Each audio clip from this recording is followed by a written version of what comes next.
This is a reading in A Course in Miracles, Chapter 28, Section 6, The Secret Vows. Who punishes the body is insane. For here the little gap is seen, and yet it is not here. It has not judged itself, nor made itself to be what it is not. It does not seek to make of pain a joy, and look for lasting pleasure in the dust. It does not tell you what its purpose is, and cannot understand what it is for. It does not victimize, because it has no will, no preferences, and no doubts. It does not wonder what it is, and so it has no need to be competitive. It can be victimized, but cannot feel itself as a victim. It accepts no role, but does what it is told, without attack. It is indeed a senseless point of view to hold responsible for sight a thing that cannot see, and blame it for the sounds you do not like, although it cannot hear. It suffers not the punishment you give because it has no feeling. It behaves in ways you want, but never makes the choice. It is not born and does not die. It can follow aimlessly the path on which it has been set. And if that path is changed, it walks as easily another way. It takes no sides and judges not the road it travels. It perceives no gap because it does not hate. It can be used for hate, but it cannot be hateful made thereby. The things you hate and fear and loathe and want, the body does not know. You send it forth to seek for separation and be separate, and then you hate it, not for what it is, but for the uses you have made of it. You shrink from what it sees and what it hears, and hate its frailty and littleness. And you despise its acts, but not your own. It sees and acts for you.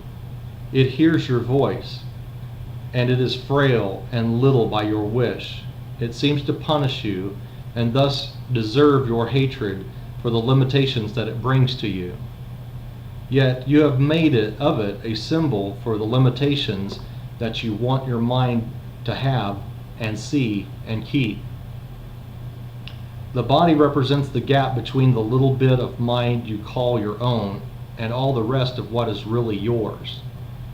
You hate it, yet you think it is yourself, and that without it would yourself be lost. This is the secret vow that you have made with every brother who would walk apart. This is the secret oath you take again whenever you perceive yourself attacked.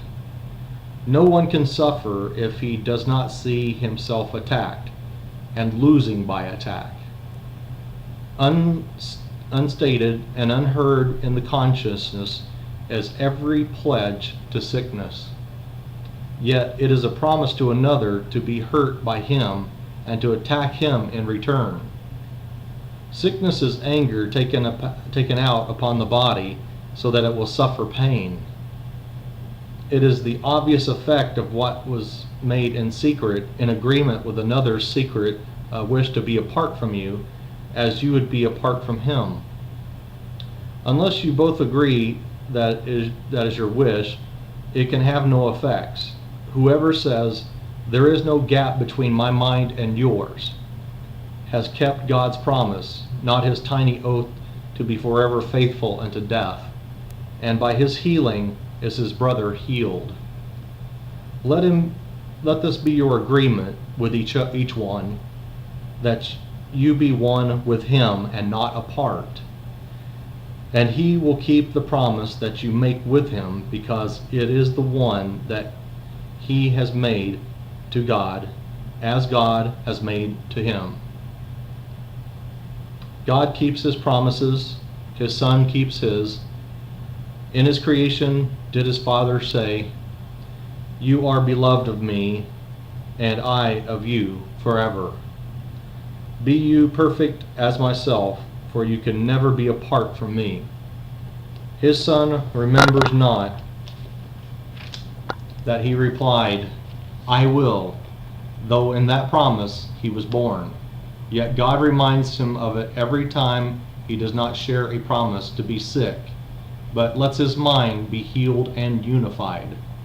His secret vows are powerless before the will of God, while whose promises he shares, and what he substitutes is not his will, who has made promise of himself to God. That is the end of the reading of A Course in Miracles, chapter 28, section 6.